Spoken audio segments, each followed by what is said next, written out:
Well, oftentimes business education today, and I see it all the time, kids come out of college, the best colleges, Wharton and Harvard and Stanford and some of the great business schools, and they'll come out and they won't have practical experience. There's too many case studies that aren't practical. You know, we ask kids that are 16 to 18 years old to make $100,000 debt decisions when they go off to university. And they're not prepared for that. They don't know what they're getting themselves into. They just assume, okay, I'm going to pay 4 years of education at $25,000 a pop, and when I come out the other side, somehow I'll be able to pay it back. Right. That's not how life works anymore.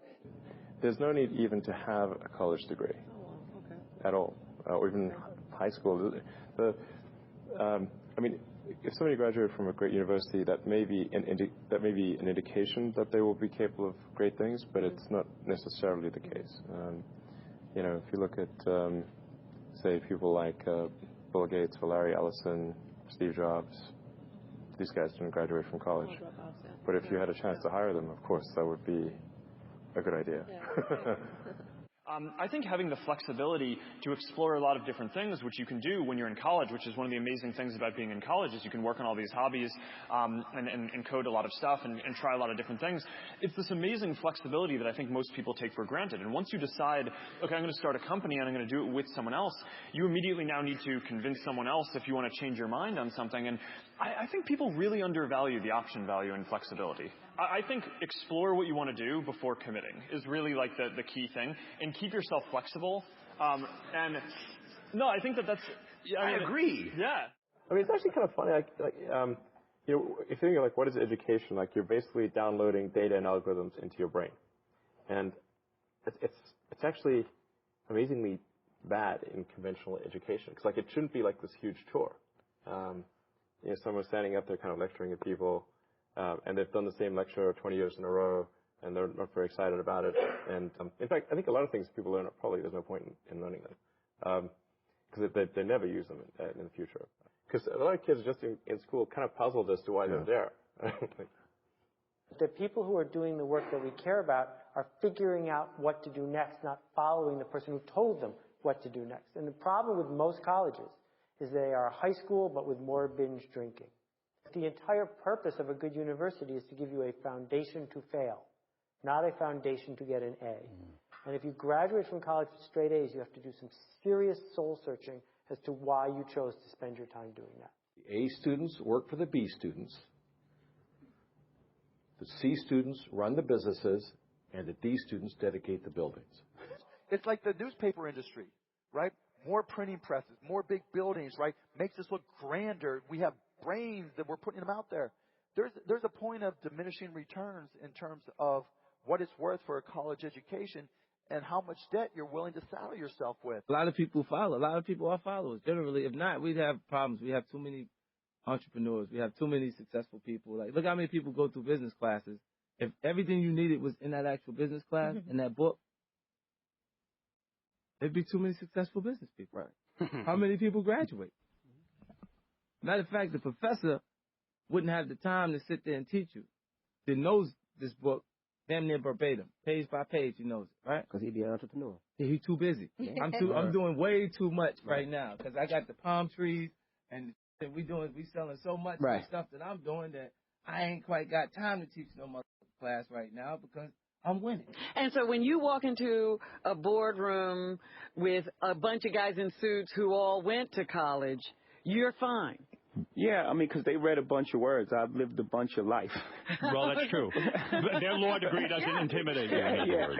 It kind of evens us out, whether they know it or not. Where do you think you get that self-esteem from? Seriously. I mean, most guys... My mom, first and foremost, but then just living life, like, you know, being in real situations and happen to be a person of high integrity and honesty and, you know...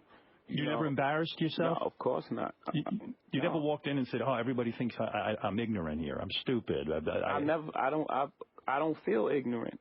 Right.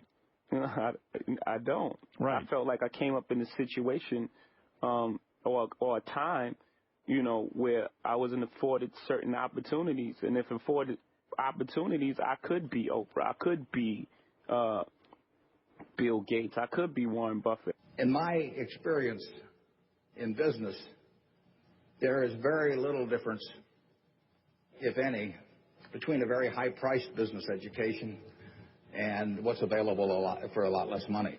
I went to the University of Nebraska at Lincoln my last year in college. I went to Wharton for a couple of years before that. I learned just as much at the University of Nebraska as I did at Wharton.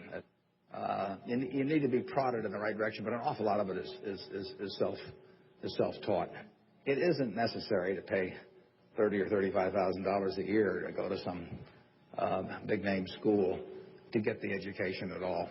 I mean, if you're going to learn accounting, which is probably the most important course you'd take in business, if you're going to learn accounting, you can learn accounting absolutely as well, in my view, going to UNO as going to Harvard. I mean, I see. I'd bet on that. And so I wouldn't run up huge bills. And education is very good at training people to do the same things that we've done over and over again. And I think there's always a question what the nature of the educational good is. You can say it's an investment good where you're investing in the future. You can say it's a consumption good, like college is a 4-year party. I think most of the parents and students think of it actually as an insurance policy where you're buying this really ever more expensive insurance so that the students don't fall through the really big cracks in our society. And we should be asking some big questions why the insurance costs are going up and up like that. And if you were the president of Harvard or Stanford, if you wanted to get a lynch mob of students, alumni, faculty to come after you and try to lynch you, what you should say is something like this. We live in this much larger, more global world. We offer great education to everybody, and so we're going to double or triple our enrollment over the next 15 to 20 years. And they'd all be furious because the value of the degrees comes from this massive exclusion. And what you're really running is something like a Studio 54 nightclub. I hated school. I really hated school. I hated school generally, right? Because it was this instruction following thing. Now, I bet you it's probably also because I wasn't good at it. And some people, like I've got a great conceptual memory and a terrible rote memory.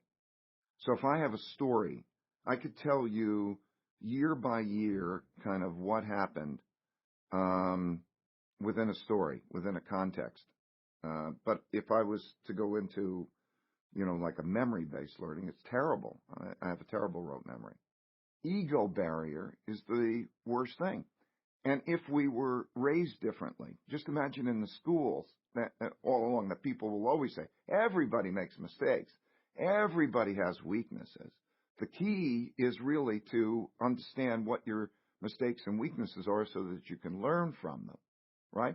I think punishment is a terrible concept.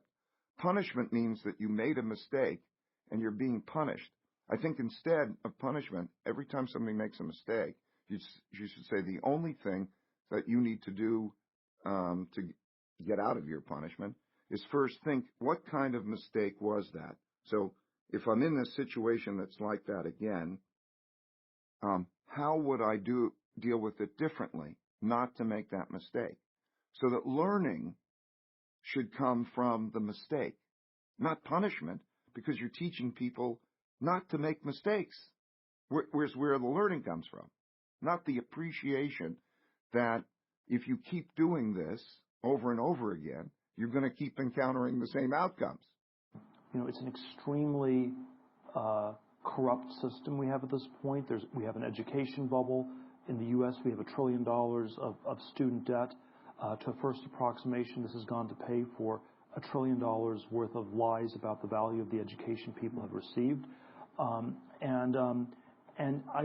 It's not at all obvious yet, though, what's going to replace this or how it's going to change. I'm